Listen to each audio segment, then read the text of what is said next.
Yes, what you saying, everyone? Buckstar back with the Buck Stops here, and you'll notice that I'm not by myself today for the first time ever. Got a special guest on the Buck Stops here. Never had a guest on here before. So big up to JR from the Don't Trip Pod. What you saying, JR, man? You good, bro? I'm blessed. I'm just thankful to be here. I appreciate you inviting me. Yeah, man. Definitely happy to have you here, man. Yeah, and it's interesting for me because I don't normally get to be on a pod with a fellow Arsenal fan, and I think like this birthed off a conversation we had, and it makes sense to have this dialogue. Yeah, definitely. And this ain't gonna be one of them Arsenal fans arguing with each other podcasts because we're grown men here, and I know the people would love to hear that. Just because they love to talk shit about us. Let's be honest. Yeah. But this ain't gonna be that. But it is gonna be interesting because me and you have kind of differing opinions on Arsenal's number 10 and who should be starting. And I've maybe had some harsh views on Ødegaard myself, which I admit they are harsh, but I kind of stand by them. And hopefully this will put to bed all of the back and forth that we have in the group chat over the number 10 position. So yeah, man, I just so you lot know, I'm kind of like Eze should be starting, whereas JR's more like, no, I can understand why Arteta's starting Ødegaard. And I'm just not hearing it or seeing it. So hopefully I'll be able to see it after this because at the end of the day, he is starting. So there's not much I can really do. It's not much. Not much at all, man. So the first thing I was going to ask is, what do they each bring to the Arsenal team, in your opinion? So from my perspective, like, and for those that don't know me, like, I'm a very like pragmatic kind of person that tries to look at both sides of the argument. I try to look at things like a fan. I do football coaching outside of here as well. So I look at it as a coach, and I try to look at it as, what is that person thinking? That why would you do something like that? I don't agree, but why would you do that? So from my perspective, I think that you can see why Eze and Ødegaard are in the Arsenal team because of the quality they have in general. You can see why you might want to start Ødegaard because of his leadership, he's a leader for Arsenal, he's a leader for the Danish team. Everybody talks about him as a leader. And I watched an interview the other day, and I think it might have been Declan Rice, and I was listening to another person talking about Ødegaard, and the way they talk about him as when he talks, they listen, they trust him, they expect him to do that. So that's a very important person to have in your team. Now, I think one of the things as well, when we put it into a bigger perspective, is Arteta is actively looking at leaders. And I wouldn't describe Eze as a leader. I'd say he's more of a maverick. I feel like he's the kind of person that he can kind of do things at the drop of a hat that you just weren't expecting, right? And he can strike with both feet. He can pick up great pockets of space, drift into the box, generally quite a good finisher. So when you're looking for a goal, for someone to be on the end of it, Eze's the guy, right? When you're looking for a goal and someone to be on the end of it, he's that guy. When you're looking for control and leadership and to carry and for experience in big games, Ødegaard is that person from my perspective, just because if you look at his trajectory, his career from 15, he's been in the limelight. He's been that guy. He's understood more about leadership, more about kind of having to show up for big moments, big games and things like that than Eze. Because Eze, remember, he's come from Crystal Palace. He has shown up in big moments for them in the most recently, but actually I think it makes sense to have your leader starting these games. So that's my thing to say, well, Eze is the maverick. He does random things that actually you need that can give you great creativity, and Ødegaard gives you more leadership and control. Okay, that's fair points. I'm going to kind of throw some counters in now, just for some food for thought. Okay, go for it. So for me, okay, I see it like this. I want a squad of players that when you start, you're starting on merit. You're starting on form. It's not just because you are this person that you're guaranteed a starting spot in the team. And I had this issue with Saka for a long time, because Saka was guaranteed every single game going to be starting, no question about it. And it was like that for a long time. It's not good for him because he's going to play a lot of minutes, but also it just sends the wrong message out, I think. And I feel like it takes the pressure off him a little bit, because he knows next week, don't matter if I have a bad game, I'm going to be starting. And I feel like Arteta's got a few of those people in the team. And I personally don't like it. I like it where you have to fight for that position week in, week out. Now, Odegaard was injured for a long time, which is not his fault, obviously not his fault. And we managed without him for a long time, not in a single game. He comes back, he was on the bench the first game, and then the second game started. And it's like, whoa, hold on. We've just been winning, and you just throw him in. And what happened in that game? We lost. And then I started looking, I thought, hang on a minute. The last time we lost, he started in the 10 as well. Because I think when he started that game, when he came back from injury, Eze did play, but he's pushed out to the left, where I think you lose a little something from him. So 2 games now that we've lost this season, both of them with Odegaard in the 10. And I'm thinking, is Arteta not seeing what I'm seeing here? And I get the whole he's a leader thing, and the players look at him in a certain way. But we're not a team with one leader. We've got leaders everywhere at the moment. You know, Saka's the vice captain. You've got Gabriel at the back. He's a leader. You've got Declan Rice. He's a leader. You can even see players like Trossard, Zubimendi. You can see these people are leaders. So having Odegaard not start doesn't necessarily mean we kind of lose all our leadership, because we do have other leaders in there. And I think title-winning teams, which I hope we will be this season, have to have a number of different leaders. So it brings me to my next question, which I've got for you. Does being captain guarantee you a place in the starting lineup? And just before you answer, I'm going to go to Villa. Villa didn't start their captain in the last game, and not every captain does start every single game. So should it be the case for our captain that just because he is captain, he should be starting?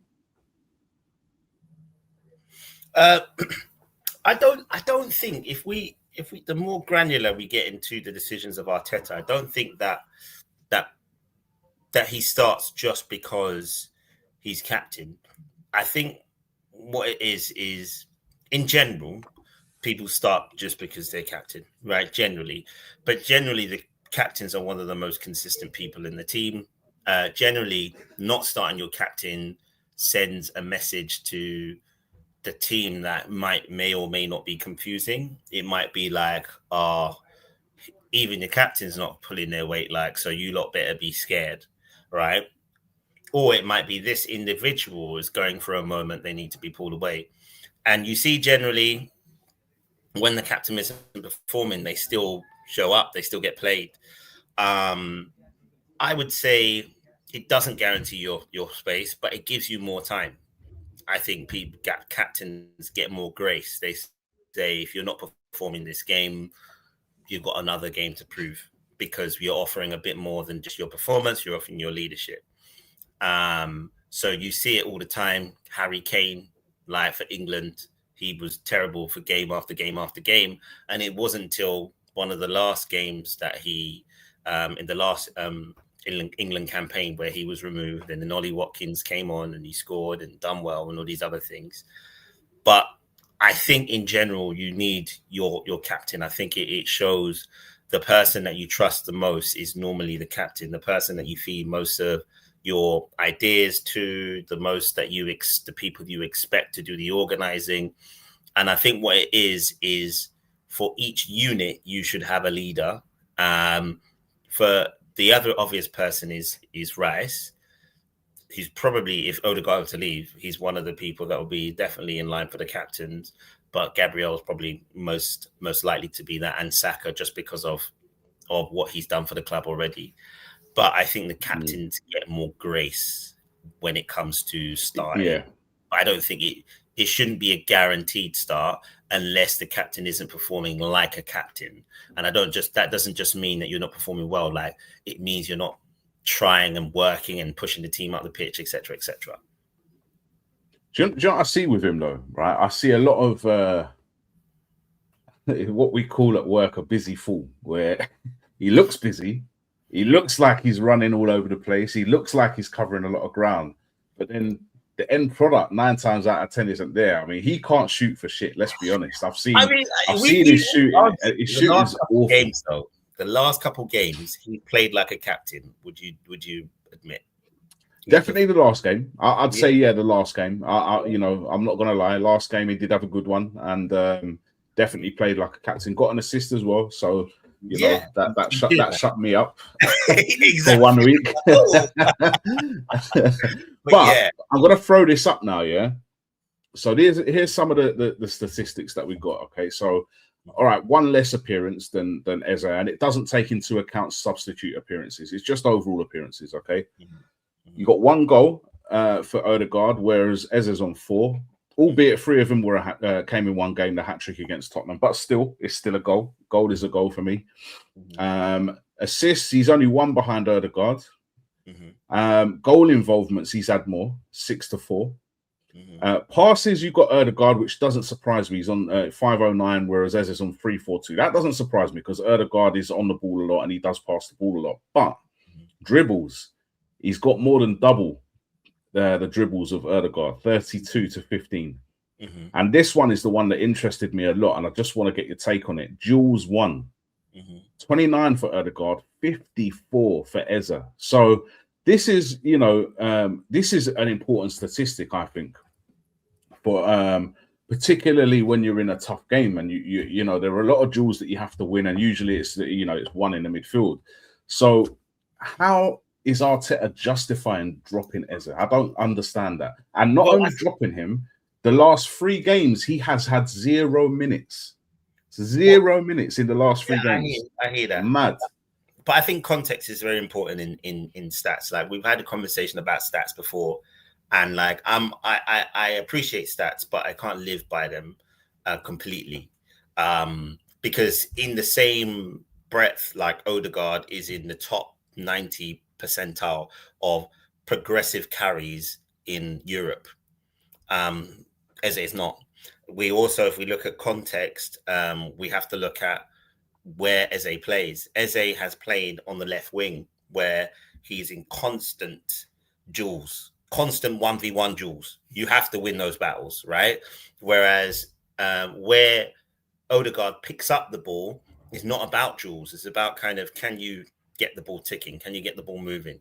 Is what he does, right? And he carries the ball without beating plays. He just drives into spaces, but he doesn't engage in 1v1. That's not Odegaard's game. Yeah, you know why he doesn't, though, don't you? Because the amount of times I saw him, even in the last game, he's so lightweight. He can't win duels anyway. 9 times out of 10, he's so lightweight. But we can say, oh, did David Silva, was he a great dribbler? Did he do loads of 1v1s? No, because actually he give and go, he get the ball back, he makes excellent passes. He's not a 1v1. I think he scored goals, though, to be fair. And Odegaard, apart from that Odegaard, one season, and we have said that Odegaard should score more goals, right? And he should, right? That's undeniable. But I think what we're asking of Odegaard is not Odegaard, right? It's like we're asking Odegaard to do stuff that's just not really him. What we should be doing is expecting him to do what he's best at, and he's kind of creeping back towards it. I think Eze, the difference between Eze and Odegaard, and the reason why Eze isn't getting the things is because, one, you've got to suggest that in a big game, right? And every game is a big game now, where we're ahead now, is you need your leader, not just a leader, your leader. Everyone can kind of be their own leadership and be their own, boss or whatever. But when the boss shows up, they dictate things. And you could see that he dictates play, the way he drops, the way he receives, the way he makes the ball tick. He doesn't always effective as we'd like it to be, but he does that really well. And you need that leader. And I don't think he trusts him. And because Odegaard has kind of been a leader, done all right in the last few games, that's why Eze is going to do that, because if not, he's going to replace on the wing, and Trossard has been that guy on the wing, so he's not replacing Trossard. I don't want to see him on the wing, to be honest with you. I don't want to see him on the wing. I want to see him in the 10. See, this is my thing with Odegaard, though. When you were saying how this isn't what Odegaard does, this is what he does. I could accept that if he was getting a Mesut Ozil level of assists, which for me, That's what that number 10 should be doing if you're not scoring goals. Yeah. If you haven't got a nice amount of goals that you can contribute, you should be doing Mesut Ozil level of assist at this level. And he's nowhere near it. Like nowhere near. And I just feel he's lived off that one good season that he had for a bit too long, in my opinion. And we've done well without him this season. Yeah. When he's not been in the side, we've done well. But attacking as a whole, we've not been good because Trossard leads the stats. If we look at Saka hasn't got that many assists, right? He doesn't have that many open play goals, right? And there's pressure on our attack to do better. Gyökeres is not doing enough. So if he's got all these players around him that aren't doing enough, right? Because he's not like he obviously in that season he was crashing the box a lot, right? When we don't do that a lot now. We're facing low blocks. We're not attacking as quickly, as fluidly.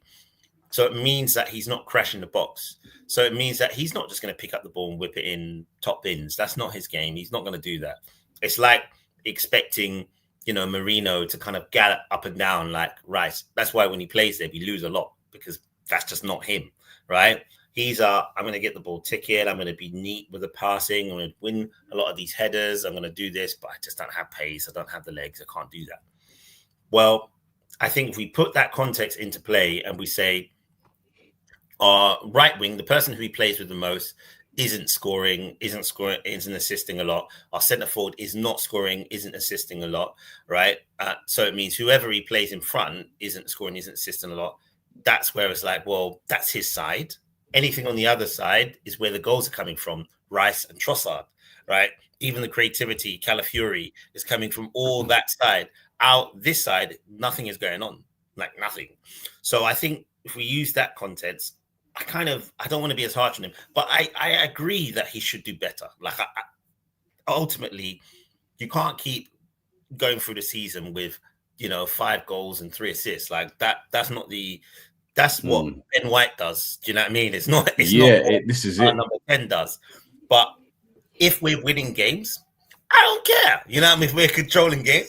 I know, yeah. When you're winning, it helps when you're winning. It does help.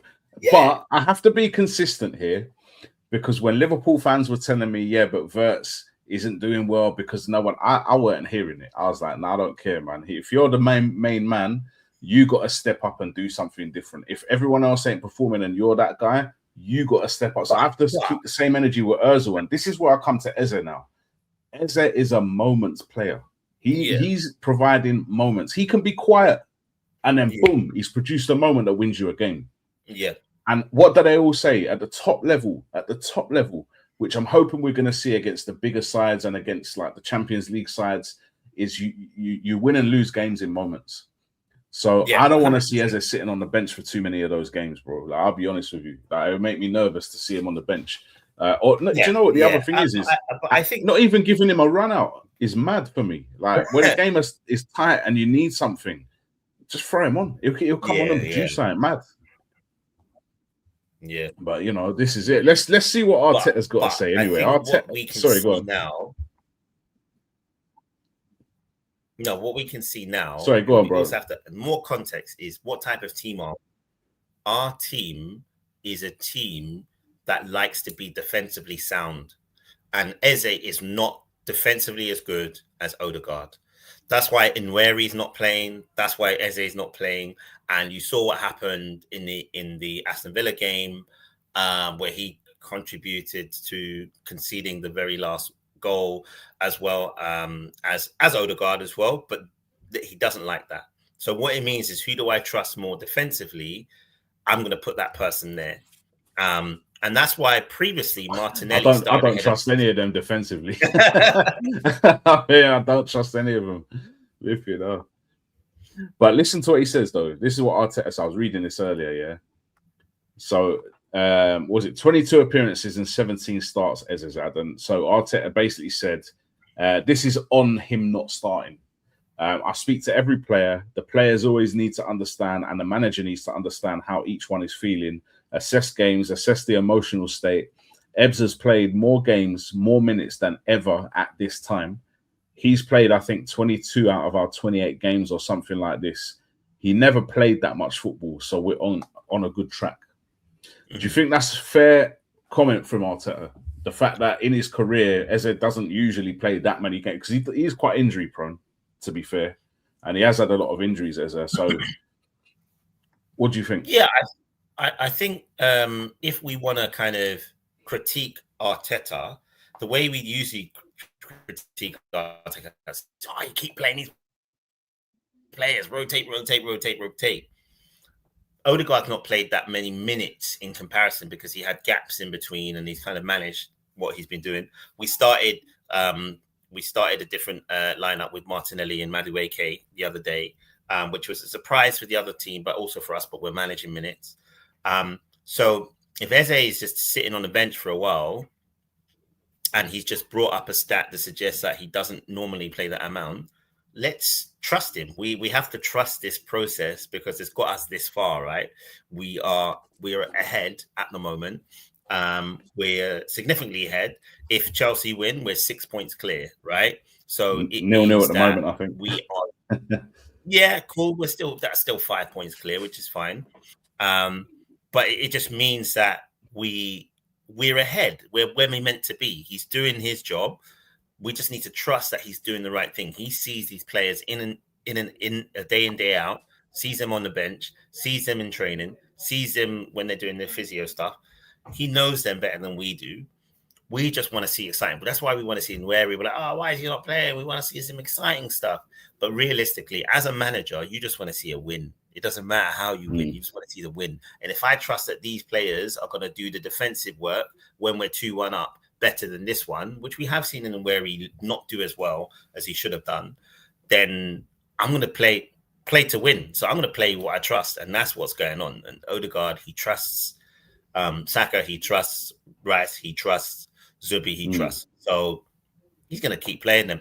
You can see Lewis Skelly, he doesn't trust him out of possession. In the 1v1, he's quite good, but out of possession, he doesn't trust him. That's why. Oh, Calafiore has been amazing this season. I've been and Hincapié, both of them have been amazing. So as much as I like Lewis Skelly, I can understand why Arteta's kind of not giving him as much game time as maybe we would have liked to have seen based on what he did last season.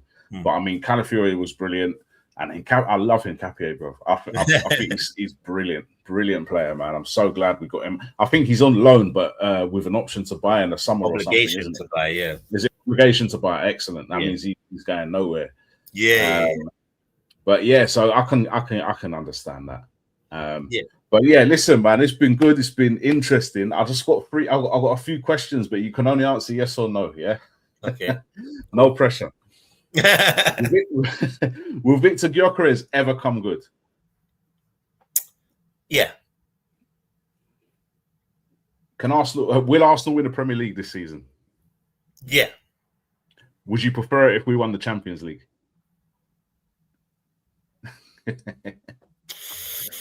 I'm evil, I know. Yeah. Yeah. Yeah, man. That feels like when I think about Arsenal winning the Champions League, it's like, 3 lines on the shirt. Jewels remain still gleaming. 30 years of hurt. That's how it feels. 30 years of hurt. Like it's been horrible. It's coming up to 20 years now, isn't it? Since Champions League final. Yeah. Yeah. So yeah, it would be great to win it, and I think if you win the Champions League, it doesn't matter what you do anywhere else, to be honest. Like, it will be annoying to lose the lead and not win the Premier League, but winning the Champions League is like the thing that you haven't won. It's just like, it's the next level. Yeah. And final question, will you be returning to the Buck Stops here again this season? Hell yeah! Absolutely, man. Absolutely. Nah, it's been great having you on, JR, man. And bloody Man City they've gone 1-0 up now. Oh. Yeah. What a bad end to the show, man. We should have ended it a minute ago. Oh, well, never mind. I didn't expect. Do you know what? I have to say, just before we end, actually, City, they're so lucky. Like, if you think about it, yeah. They're very clever and lucky at the same time. They're clever with the whole Semenyo thing. Yeah, we could sign him now, but we'll let him stay there because they're playing Arsenal soon. That didn't work. And they get to play Chelsea when Chelsea have basically no manager. So, and Chelsea, I think, with a bigger team, Caicedo. Chelsea have been up for those games this season. But no manager, I mean, boy. Yeah. And if they had Caicedo, they would have had a much better chance. That shin kicker would have kicked some shins by now. Yeah. That'll be our next pod, by the way. We'll talk about why Declan Rice and Caicedo should not be the comparison. We'll do one on that next time. Not in the same bracket. But yeah, listen, don't forget to like, subscribe, do the easy thing, man, the free thing. Hit subscribe, support the Don't Gas movement. Thank you, JR, for jumping on, and I'll hopefully see you soon anyway, bro. And thanks for watching. If you're watching, we do have a comment, actually. Who's this? Triller. This is amazing. Look, typical Triller, this is, yeah.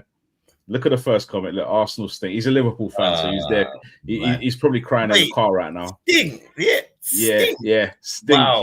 Your defense Arsenal ain't that club. You're local jokers. Well, you lost locally to us down the road in Fulham. So how'd you like them apples, man? Well, no, actually, I didn't lose, did they? They drew, but it felt like a loss. Rice is a hype Jordan Henderson. Because right, yeah, this is what I was saying. These guys hate. He would love to have a Declan Rice in his side right now. I can tell you that much. And yeah, we'll leave the Liverpool fans to cry. We'll go and sit back and look at our team at the top of the league. And long may it continue, man. Peace out, everyone. Like that. Peace out. Bless.